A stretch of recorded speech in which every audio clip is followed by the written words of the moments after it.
शहर के रास्ते के हाईवे से लगा एक गांव था।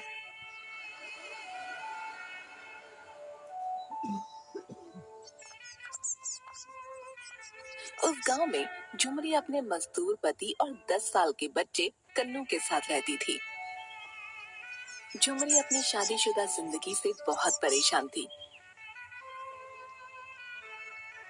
उसका पति रोशन जितनी भी मजदूरी में कमाता था वो उतना ही शराब में खर्च कर देता।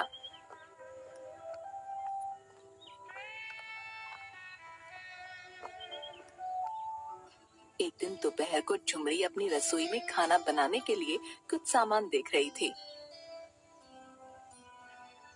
इस डिब्बे में कुछ नहीं है, अब तो दाल चावल भी नहीं बचा। आज मैं खाने में क्या बनाऊंगी? तभी कन्नू स्कूल से घर लौट आया और अपनी माँ को देखते ही बोला, माँ बड़ी जोर से भूख लगी है, खाने को कुछ तो ना। बेटा मैं अभी कुछ बनाती हूँ, तब तक जाकर हाथ मुंह धोकर आ जा। कन्नू के जाने के बाद झुमरी सर पकड़कर बैठ गई। हे भगवान, अब क्या करूं? मेरा तो भूखे पेट गुजारा हो जाएगा, लेकिन कन्नू को भूखे पेट कैसे रहने दूं? तभी झुमरी ने कुछ सोचकर रात के बचे चावल को बचे हुए मसालों के साथ फ्राई कर दिया और कन्नू के आने पर उसे परोस दिया। ऐसे कब तक चलेगा? मुझे इनसे किराना लाने के लिए बोलना ही पड़ेगा।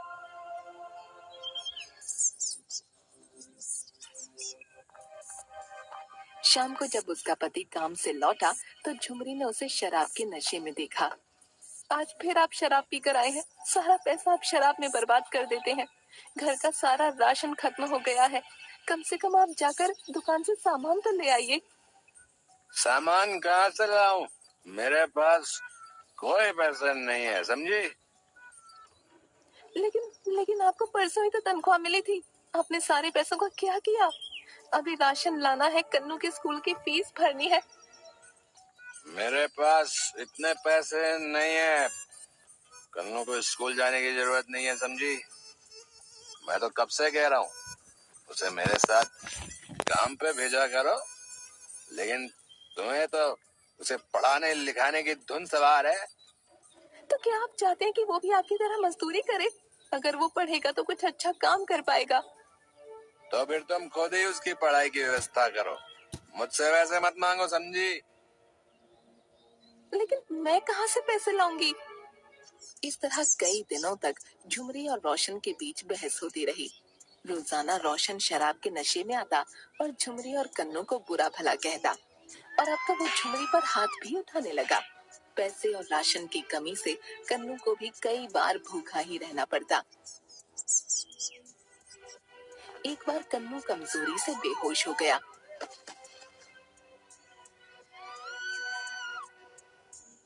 उस दिन तंग आकर झुमरी ने घर छोड़ने का फैसला कर लिया और कन्नू के साथ अपनी बहन के घर जाकर कोई मदद लेने की सोची।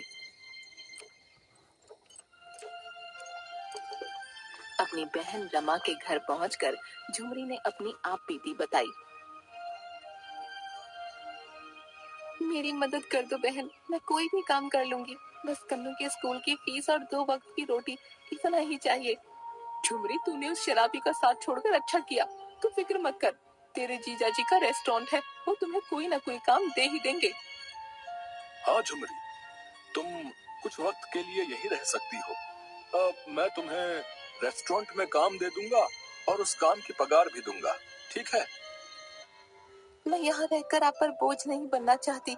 अगर रेस्टोरेंट में कोई कमरा हो तो मुझे वहीं रहने की इजाजत दीजिए।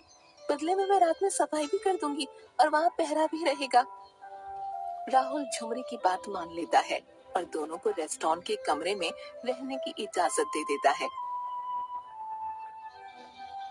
झुमरी वहाँ काम करने लगती है। एक दिन रेस्टोरेंट का रसोइया बहुत बीमार पड़ गया और उसकी जगह राहुल को तुरंत कोई दूसरा रसोइया नहीं मिल रहा था। तब झुमरी राहुल को परेशान देखकर बोली, जीजा जी, अगर आपको परेशानी ना हो तो आज का खाना मैं तैयार कर देती हूँ। राहुल के पास कोई चारा नहीं था और कस्टमर्स के आने का वक्त हो चला था, इसलिए उसने झुमरी को उस दिन का खाना तैयार करने को कहा। रेस्टोरेंट में एक 4 कस्टमर आकर टेबल पर बैठे।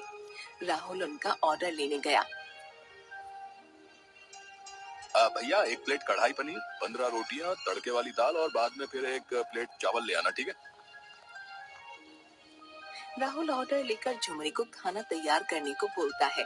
थोड़ी ही देर में वेटर उन लोगों के सामने खाना लगाता है। खाने का पहला निवाला चखते ही उस आदमी ने कहा, अरे वाह राहुल भाई, आज आपके खाने की बात ही अलग है। वाह, क्या लजीज स्वाद है भैया, वाह। आहा, हाँ भैया, पनीर की सब्जी तो बहुत ही लाजवाब है भैया, वाह। आहा हा हा। राहुल ये सुनकर बहुत खुश था। उसने अंदर जाकर झुमरी से उसके काम की तारीफ की। वाह झुमरी, तुम तो सच में छुपी रुस्तम निकली है। क्या खाना बनाया है, कस्टमर बहुत खुश थे। बहुत बढ़िया, बहुत बढ़िया।